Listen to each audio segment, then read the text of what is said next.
Olá, pessoal do sétimo ano, bom dia, tarde, noite. Eu não sei a que hora vocês vão ver essa aula. Eu sou a professora Valderice, a professora de redação de vocês. Estou com muitas saudades. Então, a gente está aqui para darmos continuidade às nossas aulas, agora em outro formato, né, as aulas virtuais. Mas a gente vai dar continuidade aos nossos conteúdos normalmente, certo? Então, a gente está aqui hoje para seguir quando a gente estava vendo, né, as narrativas, como se faz um texto narrativo, quais são os elementos, enfim. Hoje a gente vai ver um gênero textual específico, que é uma forma de narrar coisas, que é a reportagem, certo? Então, antes de tudo, eu quero pedir desculpas por algum eventual barulho que vocês ouçam, porque não dá para controlar o barulho lá de fora. E é impossível, aqui dentro ainda dá um pouco, certo? Mas, desde já eu peço desculpas. Então, seguindo, a reportagem é um texto jornalístico que se diferencia um pouquinho da notícia, apesar de ter uma estrutura muito parecida. A reportagem ela não é tão objetiva quanto a notícia e pode ter características de pessoalidade, ou seja, o eu está presente no texto, e opiniões. E já a notícia ela tem que ser bem objetiva, sem opiniões, simplesmente narrar os fatos, o que aconteceu. Então, voltando, é veiculado por jornais, revistas, TV, internet, rádio, entre outros meios, certo? De comunicação. Então, ela aborda temas da sociedade em geral. Então, temas atuais. E o que vocês também vão produzir uma reportagem, certo? Como eu tinha falado desde o início do ano em sala. Então, vocês vão produzir bastante, né? Praticar. Não tem outro remédio para aprender a escrever, a redatar. Então, seguindo, a gente tem aí a classificação da reportagem, que é um texto expositivo, informativo, descritivo e narrativo e também opinativo. Então, por que expositivo? Ela expõe informações sobre um determinado tema, sobre um determinado momento social. Então, ela vai expor, mostrar para o leitor, certo?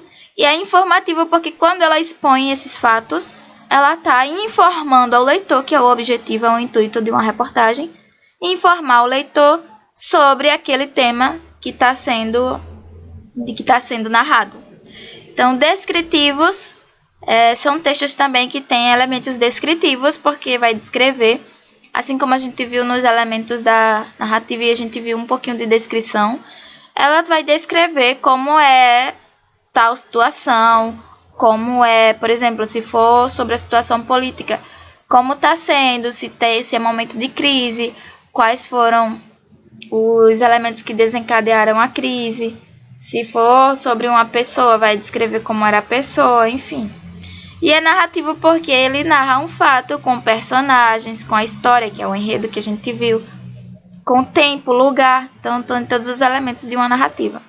E também ele é opinativo, uma reportagem é um gênero opinativo, porque a reportagem traz, como eu disse há uns minutinhos antes, traz uma carga subjetiva, traz opinião do escritor, certo? Do autor da reportagem, que é diferente da notícia, que a notícia não deveria trazer opinião. Então ele é opinativo por isso. Então, seguindo, temos a estrutura de uma reportagem, que tem uma estrutura já fixa, que é muito semelhante, ou melhor, igual ao gênero notícia. Então, primeiro traz um título principal e um título secundário, que é como se fosse... O título principal é mais geral, e o secundário tem uma informação mais específica do título principal.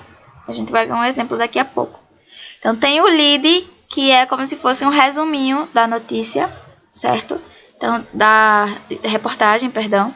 Então, traz aí, depois do título principal, letras enormes, o título secundário, que geralmente vem depois de 2 pontos. E vem o lead, que é como se fosse o resumo da notícia. Então, com o lead já dá para entender bastante a reportagem. E depois vem o corpo do texto, que é a reportagem em si, com introdução, desenvolvimento e conclusão, ou seja, o início, meio e fim do texto, daquilo que eu quero passar para o meu leitor. Então, seguindo, temos algumas características da reportagem, que é um texto em primeira e terceira pessoa. Primeira, quando dá a opinião, quando ele é opinativo. E terceira pessoa, porque ele está narrando o texto, então ele traz uma impessoalidade também. Presença de títulos. Então, sempre tem o título, a reportagem tem um título e o título secundário. Título principal, título secundário. Temas sociais, políticos, econômicos. Então, aí ele vai tratar da sociedade em geral, vai tratar da vida política de certo país, ou de certa região, ou de certo estado. Temas econômicos. Então, a reportagem traz todos esses temas. Traz uma linguagem simples, clara e dinâmica. Então, traz para que o leitor, como eu disse antes, que o objetivo é informar o leitor. Então, a linguagem tem que ser bem clara para que o leitor entenda aquilo que eu como autor, quero passar na minha reportagem. E objetividade, né, porque traz essa semelhança com o gênero notícia, mas também subjetividade, porque traz uma opinião do autor. Traz certos juízos de valor que ele dá sobre aquele tema que está sendo tratado na reportagem. E traz linguagem formal, certo? Então, não traz gírias, por exemplo. Não traz essa carga de linguagem falada que incide na linguagem informal. E são textos assinados pelo autor, então você sabe quem foi o autor da reportagem. Não foi o jornal em si, e sim traz o nome do repórter. Certo? Então, seguindo, a gente tem aqui um exemplo de reportagem. E o título principal a gente vai identificando aí a estrutura que foi descrita anteriormente. Então, o título principal é Professores de São Paulo decidem manter greve. E aí vem o título secundário.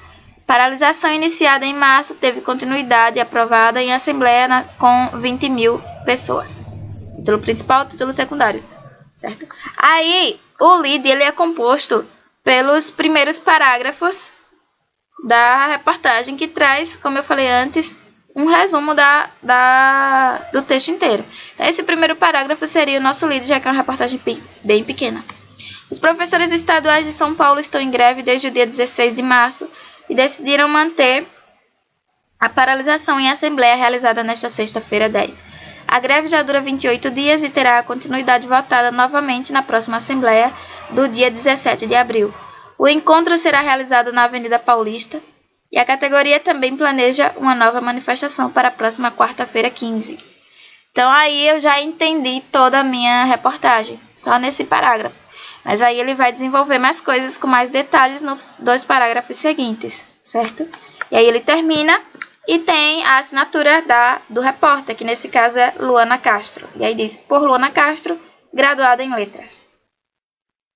Então, seguindo, vocês vão praticar o que aprendemos nessa pequena aula, produzindo uma reportagem. Então, vocês vão escolher, ou melhor, vocês vão falar sobre o momento pelo qual estamos passando, que é essa pandemia, só que em forma de reportagem. Então, vocês vão produzir uma reportagem nesse estilo, vocês vão colocar um título principal, um título secundário e começar a sua reportagem com início, meio e fim. Claro que tenha sentido, com coerência, que a gente vai ver depois mais pra frente, coesão e coerência, certo? Então, vocês vão escrever a reportagem de vocês, falando, por exemplo, vocês podem falar da paralisação das escolas, que os alunos estão em casa, se estamos em quarentena obrigatória ou apenas recomendada, porque eu não sei se vocês sabem, alguns países têm quarentena obrigatória, então as pessoas não podem sair na rua, o exército está na rua vendo se as pessoas estão saindo e para que estão saindo, né? Só podem sair para comprar medicamentos e comida. Então, nós não estamos nesse nível ainda. Então, vocês vão descrever sobre a nossa situação de pandemia, por que estamos em quarentena, se a quarentena é recomendada ou obrigatória, o que está acontecendo com o país por isso, que as escolas fecharam, algumas coisas comerciais fecharam. Então, vocês vão descrever, mesmo falar sobre o nosso momento que estamos vivendo. E aí vocês vão enviar a produção de vocês por e-mail, para o e-mail profivalramos@gmail.com. Se tiverem dificuldades, peçam ajuda aos pais, aos familiares de vocês. E vocês podem escrever o texto, a redação diretamente no corpo do e-mail, ou podem escrever num documento Word e me enviar no e-mail, anexar ele no e-mail, certo? E aí, qualquer dúvida, nós estaremos aqui para esclarecer. Estou à disposição para esclarecer qualquer dúvida. Vocês escrevem para o mesmo e-mail, profvalramos@gmail.com, e eu vou responder o mais rápido que eu puder, certo? Galerinha, por hoje é só. Espero que vocês tenham assimilado boa parte da aula, ou melhor, tudo, né? Se vocês tiverem dúvidas, me escrevam. E até mais, até a próxima aula.